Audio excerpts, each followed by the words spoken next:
Everyone, Stan Jackson of the Cochran firm Cleveland, here to discuss the settlement with the estate of Tamia Chapman and the Chapman family that took place on December 20th, 2019, in a tragic police chase that cost Tamia Chapman her life.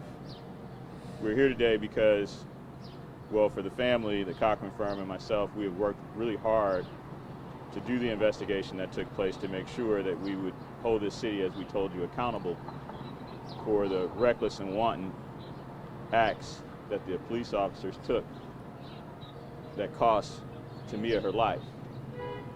What we found during that is that the city of Cleveland didn't follow its own policy, didn't follow its own procedure, didn't have common sense during the chase, nor any decency when they were involved in that. The supervisors didn't do what they were supposed to do, that was evident, and the city of Cleveland didn't hold any of them accountable for their lack of professionalism and accountability.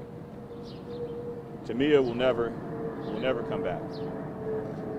Miss Chapman and her family life will never be the same. Tamia had told her mom the day that she went to school that she was going to change the world, and today she has done so. And how has she done so? She's done so by making sure that her name will be remembered and synonymous with accountability as it relates to police pursuits. We know that the city of Cleveland has not changed its policy. We know that the city of Cleveland has not had any accountability throughout the administration.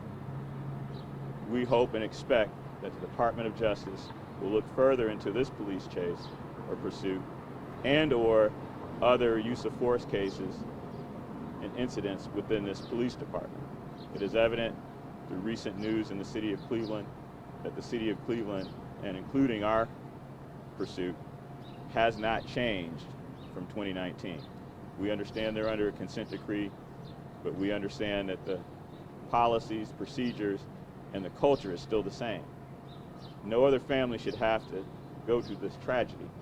No other family should have to experience what Miss Chapman and her family has experienced.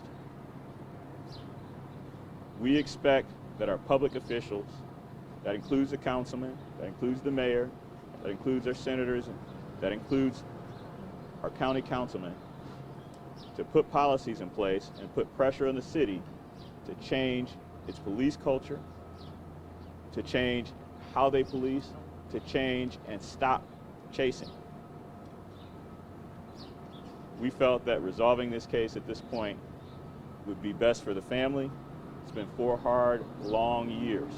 This family has had an open wound, constantly dealing with it over the years in this pursuit for accountability.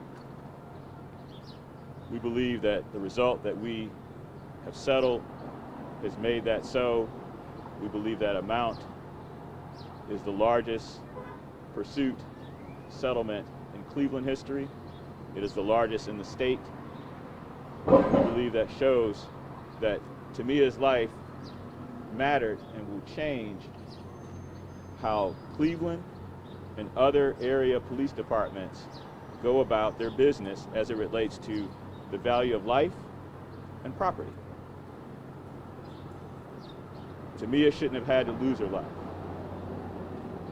We will continue to fight for families, much like the Chapman family, to make sure that Cleveland and other areas are held accountable for their reckless, wanton behavior. Ms. Chapman at this moment will say a few words about how she feels. Ms. Chapman. Yes, I would like to say thank you for the Cochran family and Stanley Jackson for helping and supporting me and my family. I appreciate it if the police could stop the chase. It's not right. I miss my daughter. We'll never get her back. But I don't want nobody else, kids or elderly person, to get hurt doing these chases. I hope they stop. My law partner, Fanon Rucker, who's a part of the Cochran firm, has worked diligently and hard to make sure that police chases aren't happening in other areas of Ohio. He will speak to you shortly about what we are doing throughout Ohio to make sure that we continue to honor Tamia by following and relentlessly pursuing these police chases and holding other communities accountable. Again, my name is Fanon Rucker. I'm the managing attorney for the Cochran firm in Cincinnati, down a few hundred miles from here. What you just heard was 4 years later, a mother who grieves even today and who will continue to because of irresponsibility. And it's not just, unfortunately, that we are pursuing these types of cases in Cleveland. Just a few weeks ago, the Cochran firm in Cincinnati filed a suit against the Colerain Township Police Department for an identical situation where a bystander and his passenger, one was critically injured, the passenger was, but the driver was killed because of an unlawful, unreasonable, unnecessary, reckless police chase for a traffic violation in the middle of the morning on a busy street. These lawsuits are intended, number one, to bring some level of compensation to a family who's never going to have any more family reunions with their loved one, who's never going to see graduations and wedding days and spend time with grandchildren. These lawsuits are intended to do that on one end. But what we also intend to do is to change the culture, is to change the procedures, is to discourage police officers from engaging in conduct that injures instead of protects and serves. We'll continue to do that, and with great lawyers in the Cochran firm like Stanley, and with trusting clients, we'll continue to advocate and fight to help to restore justice to those times when justice has been elusive, and to give voice for those who are seeking to be heard. Thank you. Stop the chase.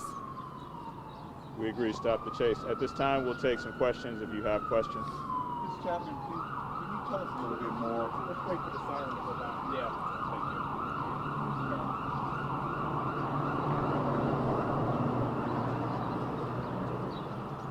Mr. Chapman, can you tell us a little bit more about the last 4 or 5 years, what it's been like for your family and how this has impacted you and your family? It's been terrible for me and my family. It's awful to wake up and every day still see a chase going on, seeing somebody's mother, loved one, brother, sister being hurt due to these police chases. It makes us angry. I can't sleep at night. It's terrible for me and my family. How have you been able to get through the last 4 years, knowing that your daughter is no longer with you and will never be with you again? I will never get past that. I will never get over that. Ms. Chapman has dedicated her life to being involved and helping with bringing light to these tragic chases. You know, the reality is, just as my law partner, Fanon Rucker, has said, that the police have a duty to us as citizens to protect us and serve us. And oftentimes these chases are over minor infractions and or vehicles, and no one should have to lose their life over that. Did you say this was the largest settlement, police chase settlement in the state as well? Or Yes. City? Okay. Ms. Chapman, they said the morning that she went to school, she told you that she was going to change the world. What were you talking about that morning? What did she want to do with your life? So she couldn't hear you, but what I will tell you is that Tamia was always on social media, and she wanted to be an influencer on Instagram. And so when she was leaving, she was telling her mom, hey, I'm going to change the world.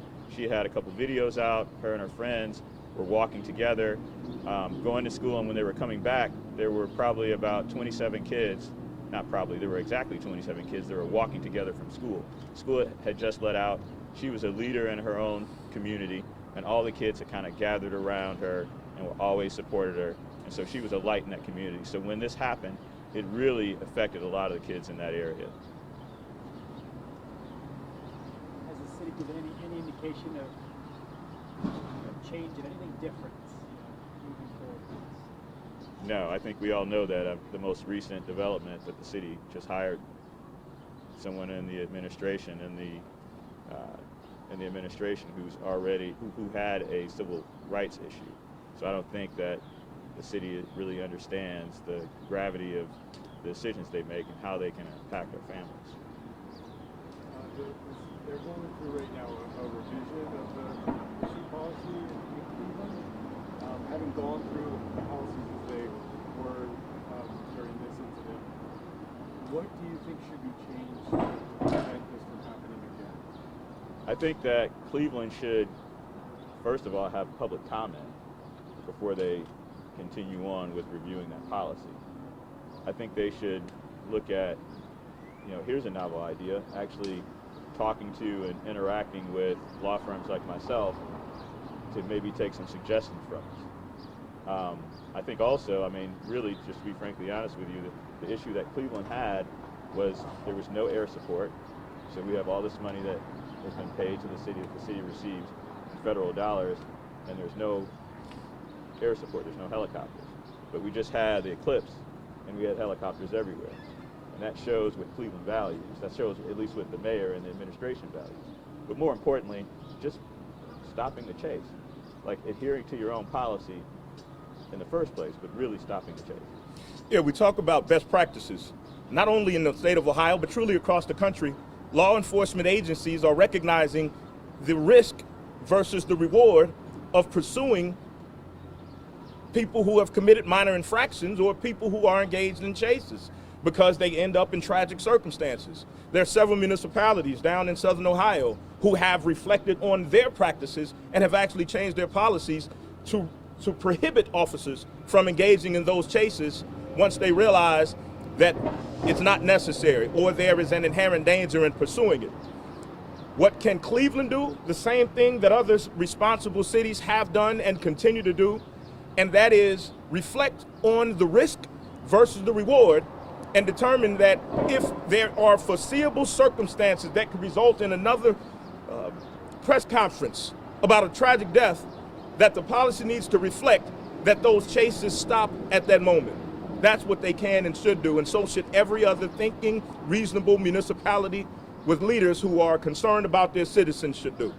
Nobody begrudges the $4.8 million that the Chapman family has been awarded. But there's another issue, and that is that money is coming out of the coffers of the citizens of the city of Cleveland. Is there a way to push for the city to make sure somebody else, not the citizens, pay? Because every time this happens, the citizens pay that $4.8 million or whatever it happens to be. Your thoughts on that? The reality is that we elect those individuals to make those decisions. We entrust them with the ability to be able to, as he said, the risk and the reward. So we have to hold those public officials accountable. They don't need to get reelected, right? They should be scrutinized, maybe put other people in place that are going to make better decisions so that we don't have that outcome. Yeah. I can offer two things. First of all, I'm the senior advisor for the Center for Social Justice with the Urban League, and we work with local municipalities to help them reflect on their policies. And yes, they have city managers, and yes, they have council members, and yes, they have mayors, and most of those individuals are elected. And when those individuals who are elected listen to the interest of the community that they serve, then they take steps and pass legislation that is reflective of that care that they're supposed to have.